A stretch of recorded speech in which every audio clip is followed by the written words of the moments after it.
What is going on, guys, and welcome to I guess, somewhat Diamond Dynasty related type of video. You saw my last Diamond Dynasty video. I did a gameplay, but this one is gonna be it's gonna be hopefully some gameplay in the background. But this one is going to be about cards that should be in MLB 2017. 2017, the show. I'm going to be doing cards from hopefully from each and every team.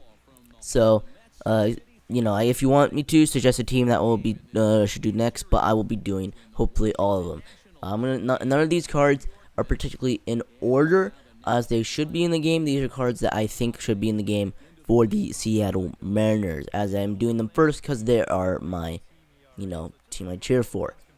So first card, number 11. Jamie Moyer, and this specifically Jamie Moyer from 2003. He went 21-7 with a 3.27 ERA. Was an All-Star and finished 5th place in the Cy Young candidate list. And I believe if we go to look at that candidate list, Roy Halladay won it that year. Behind, he was in a list with Andy Pettitte, Johan Santana, Tim Hudson, and Pedro Martinez. So, that is a pretty good list if you ask me to be on at the age of 40. He threw 215 innings.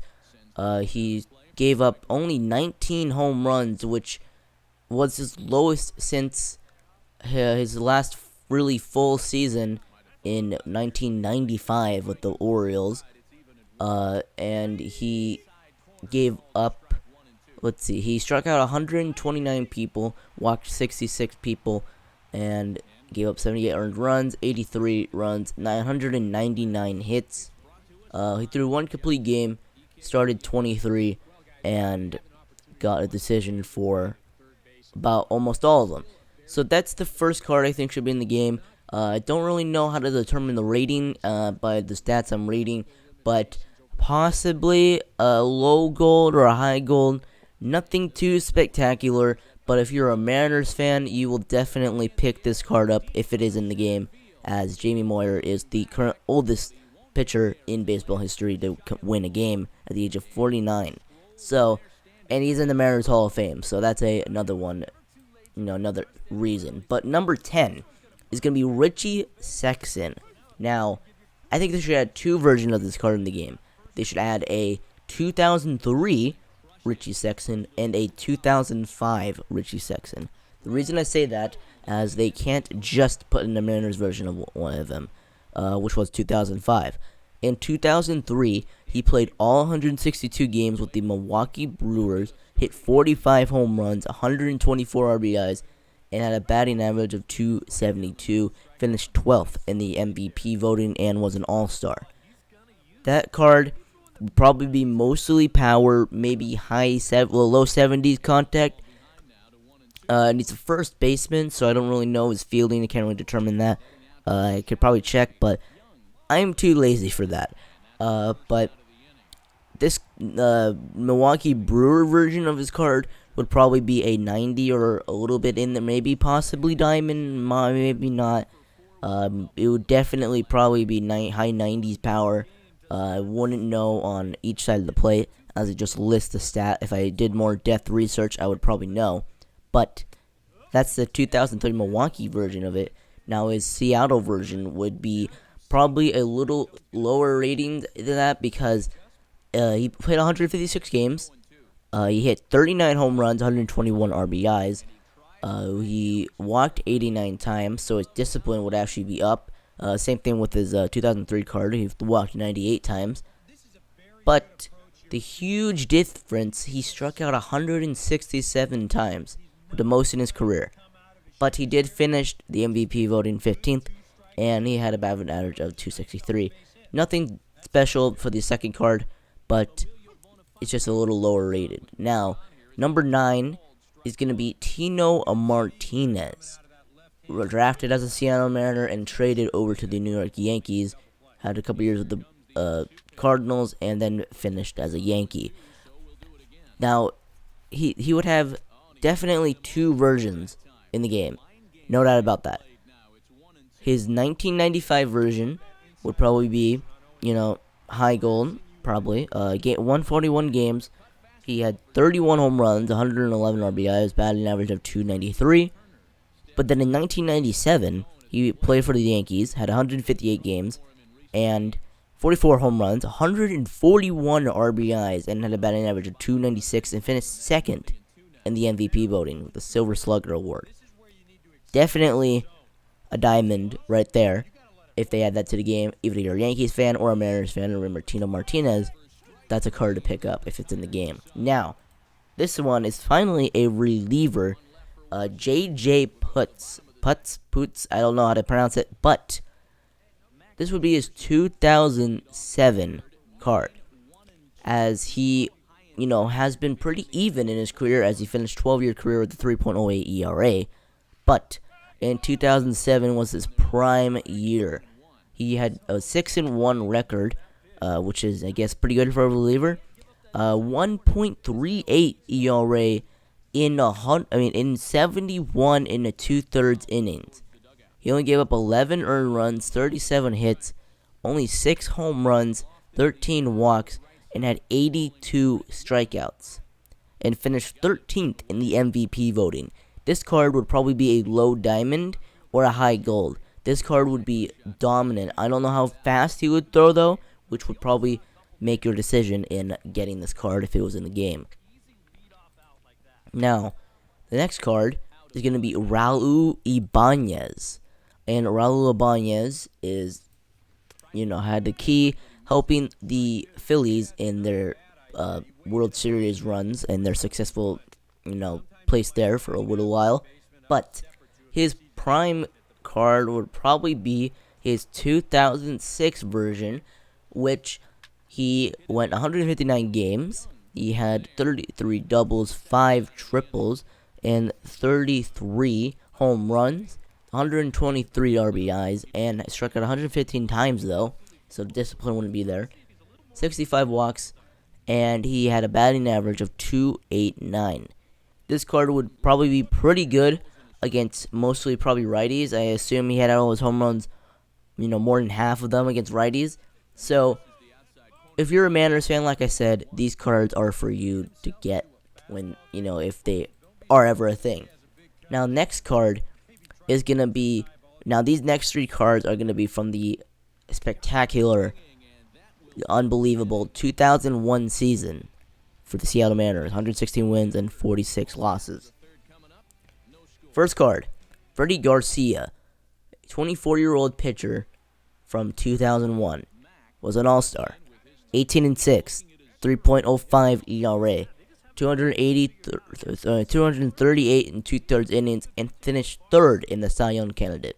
He struck out 163 batters, walked 69 batters, gave up only 16 home runs, and gave up 199 hits. He had 3 shutouts and had 4 complete games. So his stamina would be probably in the high 90s, maybe even 99. Honestly, starting pitchers don't matter that much in MLB 16. 16 or 17 the show probably. But that card would be a definite dominant pitcher. Now, next player, Mike Cameron. Mike Cameron, if you don't remember him, he had 4 home runs in one game. I don't remember when it was, but it was against the Chicago White Sox. And he is one of those very few players who have had 4 home runs in a single game. His card would be from 2001, his all-star year, his only all-star year, where he played 150 games, 30 doubles, 5 triples, 25 home runs, 110 RBIs, and had a batting average of 267, was an all-star, like I said, a gold glove, and was an MVP. So his gold glove, almost an MVP, his 16th place. His gold glove would show you how his fielding would be in center field, and his hitting stats would be pretty average, as he had 25 home runs, 110 RBIs, and batted 267. Now, next player, the brother of Aaron Boone, who shocked the Red Sox in, I believe, the 2003 ALCS, with a walk-off 2-run homer, I think it was, to send them to the World Series. Brett Boone. This card would be his 2001 card, like I said, 158 games, 37 home runs, oh my god, I can't speak. 37 home runs, 141 RBIs, batted a 331 with, it's insane. And he slugged 578. An all-star, as like I said, a silver slugger, and finished third in the MVP candidate race. And his former teammate, Ichiro, was among those. So there were so many Seattle Mariners in the MVP candidate race in 2001. And Brett Boone would definitely be a diamond if this card would be the thing. Now, next player. Now we're going to go back to some historic players. I just said Brett Boone. Jay Buhner. Jay Buhner is, I don't know if any of you know him, but if you do, you're definitely a fan. Should be a fan of him. He was a great guy. He had his own truck commercials. I don't know if he still does those, but anyway, that's off topic. In 1996, he had 150 games, 44 home runs, 138 RBIs, and a batting average 271. Was an all-star and had a gold glove, so that'll tell you how his fielding is, and with that monster power in those RBIs. And he finished 17th in the MVP race. This card would definitely be a diamond in my opinion. The only thing would be a downside is he would have low contact, as he batted 271. Well, he wouldn't have super low contact, but he wouldn't have great contact. His power would be great though, and his fielding would be pretty decent, I believe, if he had a gold glove. Now, next card is the recently inducted into the Hall of Fame. Not the other one, not Griffey, but Randy Johnson. Randy Johnson, the big unit, was lights out in his career. Almost having won. He could have won, let's see, 3, 4, 5, 6, 7, 8, 9, 10 Cy Youngs in his career. But he finished second 3 times, third once, and won it 5 times.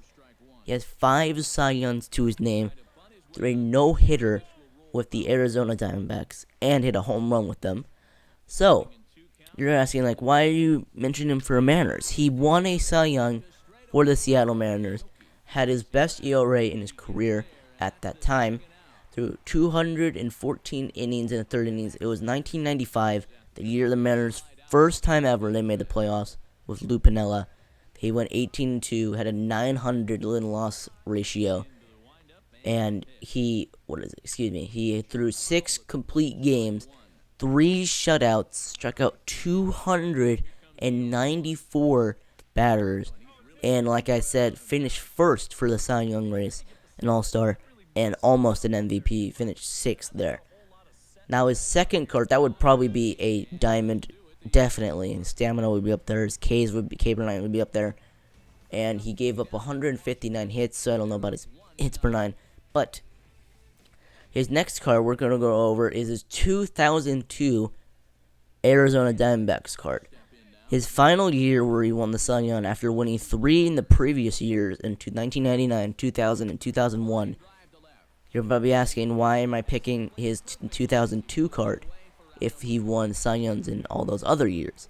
He went 24-5 with a 8.28 win-loss ratio with a 2.32 ERA, his best in his career.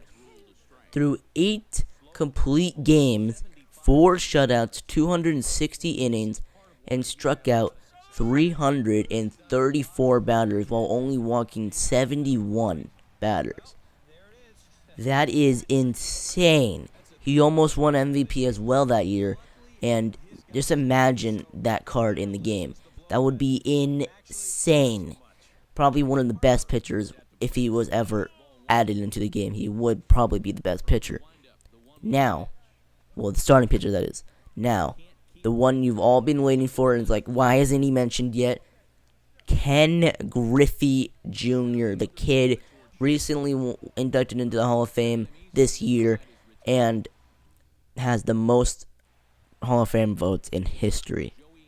Only 3 idiots, in my opinion. I don't know why you wouldn't vote for Ken Griffey Jr. Didn't vote for him, and he would have had 100% of the votes. 1997, during his span of 10 All-Star appearances in a row. He had, excuse me, 5. He had 9. Actually, no, he had 10 Gold Gloves during this span, and he had 10 Silver Slugger awards during this span.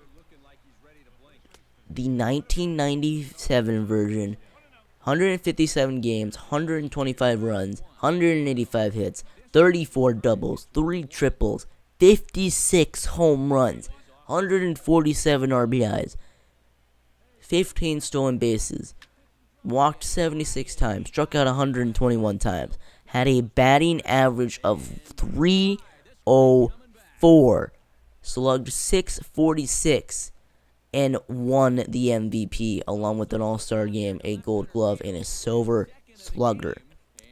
This card would definitely be a 99 overall, and would be they would probably make it like the Seattle A-Rod, impossible to get for the first couple months of the game, as this card would dominate every single player in the game.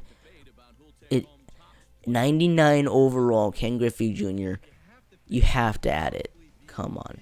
Thank you guys for watching. Let me know which Mariners players you think should be in the game next year. And yeah, thank you. See ya. Thanks for watching.